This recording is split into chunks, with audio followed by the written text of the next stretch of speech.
안녕하세요. 저는 말하는 대화법이랑 자존감에 대해서 질문을 드리려고 하는데요. 네. 먼저 첫 번째는 어, 여럿이서 대화를 하는 상황이 있을 때 제가 어떤 설명을 한다든지 아니면 저한테 말할 기회가 주어졌을 때 제가 생각은 머릿속에 다 있지만 그런 상황이 되면 이렇게 마음이 약해지고 이렇게 목소리가 떨리면서 말을 지금도 좀 그런 게 지금 좀 그런데 그런 적이 굉장히 많아요. 그래서 제가 생각하고 있는 바를 제대로 얘기 못할 때가 많고 네, 그렇게 되다 보니까 이게 자신감이 없어서 그런 일들이 벌어지는 것 같고,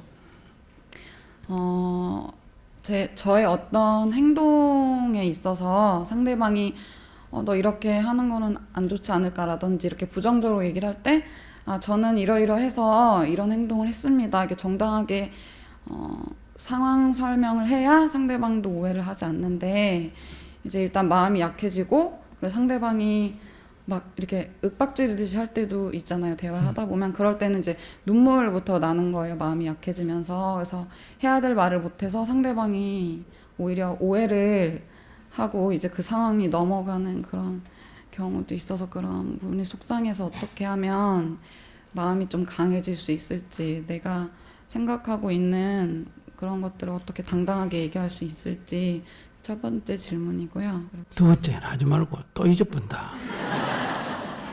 그래서 첫 번째 그 질문에 어떻게 누가 자기 어릴 때 자기가 뭐 하면 과음지되고 야단치고 주로 깜짝깜짝 놀라게 하는 사람이 아버지요, 어머니요? 엄마가. 그래서 그게 자기가 어릴 때 형성된 이 일종의 위축감, 이 위축된 심리이기 때문에 뭘 말을 하고 싶어도 엄마가 막 꽉 꽉죄는 바람에 움찔해가지고 속으로 뭐 말은 목까지 올라오는데 이걸 못하고 이렇게 억압이 됐거든요. 그러니까 이거는 보통 대부분 다 사람이 다 이런 자리에서 말하려면 떨려요, 안 떨려요? 또 할 말 다 해요, 못해요? 스님도 이렇게 증문즉설하고 스님 같은 사람도 하고 나서 돌아가다 보면 아까 그 얘기 할 걸 이런 게 있어. 다 못해. 아시겠어요? 누구나 다 자기가 생각하는 거 70%도 표현 못해요. 근데 그런 면에서 자기는 또박또박 얘기도 잘하네. 못한다면서 할 말은 다 하고 한 개만 안 하고 두 개까지 다 하려고 그러고 그런데 이거는 그 두 가지 제안을 하고 싶네요. 하나가 언어 치료를 좀 하면 좋겠다. 학원에. 그게 뭐냐면 이렇게 자기의 생각을 발표하기 훈련을 좀 전문가한테 계속 좀 받으면 굉장히 좋아져요. 그런 학원 한 번도 안 가봤지. 그래서 그걸 한번 찾아가지고 이렇게 안 그러면 예를 들면 우리 청년정토회 같은 데 나와가지고 계속 발표하기. 말을 이렇게 할 때 약간 자꾸 비약적으로 하고 자기 속에는 생각이 다 있는데 표현이 마음이 급하면 어때요? 자꾸 건너뛰어서 가니까 남이 들으면 뭐다? 말이 비약적으로 가는 거예요. 건너뛴다 이 말이에요. 못 알아들어. 그래서 그러면 이거 이제 계속 연습을 해야 돼요. 사람 앞에서 발표 같은 거, 뭐 같은 이런 거 임무를 맡아가. 그러니까 이게 일반 청중 같으면 뭐 말 잘 못하면 나가라 이러지만 자 우리 도반끼리 아는 사람끼리 계속 발표하기. 이것도 치료에 속합니다. 연습에 드니까. 그래서 학원에서 이렇게 말하기 이 치료를 받든지 안 그러면 그게 어려우면 이제 이런 이해관계가 없는 단체 그런 데서 좀 치료를 지속적으로 받든지 이게 하나 필요하고 두 번째는 이제 이것도 치료를 받아야 되는데 그게 뭐냐면 이렇게 정신과 치료가 조금 필요합니다. 그 정신과 치료라는 거는 자기가 어릴 때 심리가 억압이 되고 놀란 병이 치유를 해야 돼요. 이게 이제 트라우마라 그래요. 이거 치유를 안 하면 앞으로도 회사 생활하거나 특히 결혼하면 남편이 막 확 큰 소리 치거나 경상도 남자 결혼하면 절대로 안 돼. 알았죠? 그러면 이게 늘 심리가 억압이 되고 이렇게 덜덜덜덜 떨고 살아야 돼. 근데 남자가 뭐 특별히 나쁜 사람이냐? 그것도 아닌데 그래. 그렇기 때문에 이거를 전문적인 의사하고 해가지고 치유를 받아서 이 내 마음속에 있는 이 놀람병과 이 억압 심리를 풀어서 상처를 치유를 좀 하는 게 필요하다. 그래서 결혼했어요? 결혼하기 전에 2가지 치유를 꼭 하는 게 좋다. 그래서 심리 치료를 먼저 받는 게 더 오히려 좋고, 안 그러면 2개를 같이 해 나가면 좋다. 그래서 이제 병원에 가는 걸 적거리면 안 돼요. 육체병, 나도 오늘 몸이 아파가 목이 아프고 편두통이 있어가지고 그 바쁜 중에도 이비인후과 가서 의사 선생님한테 전화해가 내 강의와 강의 중에 가야 되니까 좀 우선적으로 치료를 좀 해달라고. 그리고 거기 줄 서 있는 사람한테도 양해를 구하고 해가지고 딱 가서 먼저 치유를 받고 왔단 말이야. 안 그러면 더 이상 이제 입에서 말이 안 나올 정도가 돼서. 그럼 이것처럼 정신적인 것도 어떤 충격에 의해서 어릴 때 그런 게 있으면 빨리 치유를 받아야 되는데, 치유를 하면 특히 엄마들 제발 좀 정신 차려라. 좀만 애들 앞에서 막 고함지대고 이러면 안 돼요. 아시겠어요? 그러면 아이들한테 평생에 이게 이 상처가 돼요. 그러니까 이제 그런 거를 좀 치유를 하면 훨씬 좋아진다. 안 그러면 이제 여기 실무자한테 여기 담당자들하고 연락해서 문경에서 하는 깨달음의 장이라는 수련이 있어요. 그 깨달음장의 수련을 먼저 해서 이렇게 자기의 까르마, 자기 이 업을 먼저, 자기 상처를 먼저 보고, 자, 그걸 치유를 하고, 치유가 조금 거친 거는 되는데 세밀한 게 덜 된다 하면 다음에 또 나눔의 장에 가서 이 마음 내놓기, 이렇게 지금 또박또박 자기 마음을 계속 표현하기 연습을 해야 돼요. 사실 우리가 생각은 그래도 좀 얘기하는데 마음 표현하기가 잘 안 돼요. 속마음을 못 내놔요. 그래서 이제 남자들은 심리가 억압이 되면 주로 술 먹고 취하면 어때요? 이제 그게 나와요. 그래서 이제 주정이 되는 거예요. 주정이. 그래서 이제 이게 위험해요. 치유를 안 하면. 그 나중에 너무 답답해가 만약에 술을 먹게 되면 이제 주정을 하는 게 나와요. 왜냐하면 의식이 약간 멈추고 무의식 세계에 들어가면 어릴 때 그 억압 심리가 되살아나기 때문에, 그래서 그렇게 하면 이 문제는 좀 쉽게 되겠다. 다시 하나는 뭐라고? 어떻게 하라 그랬어요?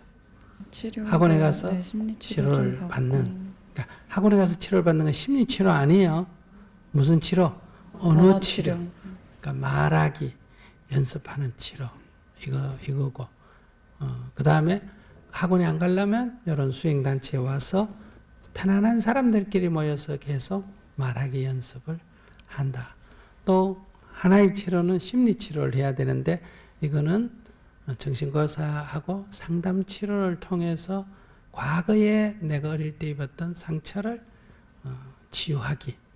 그렇게 해서 좀 이 억눌림 심리를 좀 풀고, 그 다음에 상처받은 거를 좀 치유를 해서 좀 편안해져야 돼. 안 그러면 늘 긴장 속에 살고 움츠림 속에 살거든요.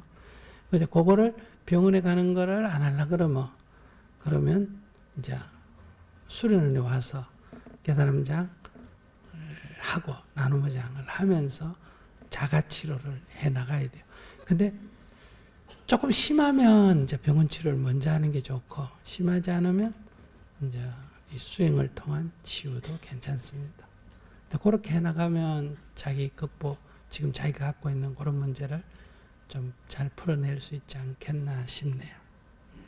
그리고 제가 그렇게 어떤 즐거운 상황에서 얘기를 하다가 참 그런 게, 남의 그런 실수들은 제 눈에 잘 보이는데, 또 제가 어떤 말 실수를 한다던가 그런 거에 대해서 그 정도를 좀 지나치는 경우가 많아서 주변에서 이제 그만해라, 그렇게 하는 경우가 가끔씩 있어요. 이제 그렇게 되면은 저 스스로 자책을 하는데 이 자책하는 시간이 너무 길어요. 한 달 정도를 그렇게 자책을 하면서 저 스스로 저한테 상처를 계속 주는 것 같아요. 그래서 그렇게 하다 보니까 차라리 말을 하지 말고 말을 하지 않으면 그런 실수도 안 할 거라고 판단을 하고 이제 점점 말이 없어지기도 하고 이게 자기 성찰로 가야 되는데 자기 자책으로 가고 있는 거예요, 저는. 그래서 이 어떤 그러니까 마음을 이제 그게 먹어야 똑같은 건데 그건 심리치료 받으면 어느 정도 치유가 돼요. 그러니까 심리가 억압이 돼 있으니까 말을 안 하거나 했다면 어때 이게 푹 터져가 나오면 이제 말이 많아지거나 뭐해진다. 거칠어져요. 얌전한 사람이 평소 많이 하는데 한번 터지면 어때요? 거칠어지고 말이 많아지고. 그 이제 남자들은 저기 술 먹고 주정하는 사람들 평소에 말 없는 거 알아요? 평소에 거의 말이 없습니다. 착한 남자. 이렇게 나쁜 남자 막 과음지대고 막 핵배 피우고 이런 사람 술 먹고 주정하는 게 그렇게 많지 않습니다. 그건 술 안 먹어도 주정하니까. 쉽게 얘기하면. 착한데 술만 먹으면 술만 취하면 주정을 하고 했던 말도 하고 했던 말도 하고 했던 말도 하고 그러니까 고장난 녹음 테이프 돌아가듯이 그렇게 하는 경우가 있거든. 그 심리가 억압이 돼서 그래요. 근데 이제 옛날에는 어른한테 억압이 됐기 때문에 그 어른한테 야단맞으면 억압이 되는데 지금은 그게 그 옛날 무의식 속으로 들어갔다가 의식 속으로 나왔다가 들어갔다 나왔다 이거 왔다 갔다 하거든요. 그런데 의식 속에서 보면 지금 마누라가 또 한다고 뭐라 그러거나 자식이 뭐라고 하면 이게 뭐예요? 이 부모는 억눌렸지만은 자식이나 마누라한테는 안 그렇잖아, 그죠?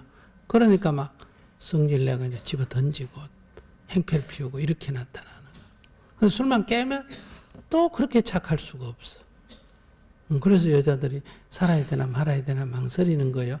맨날 주정을 하면 못 살 텐데 정신만 차리면 또 술만 안 먹으면 어때요? 또 너무 착하니까. 그래서 이러지도 못하고 저러지도 못하고 이제 이렇게 사는 것처럼. 그래서 자기도 그렇게 튀어나오기 때문에 그는 억압된 심리 치료를 받으면 저절로 아까 언어 교정 말하는 것하고 같이 하면 그건 시정이 돼요. 개선이 될 수 있어요. 네, 감사합니다. 응.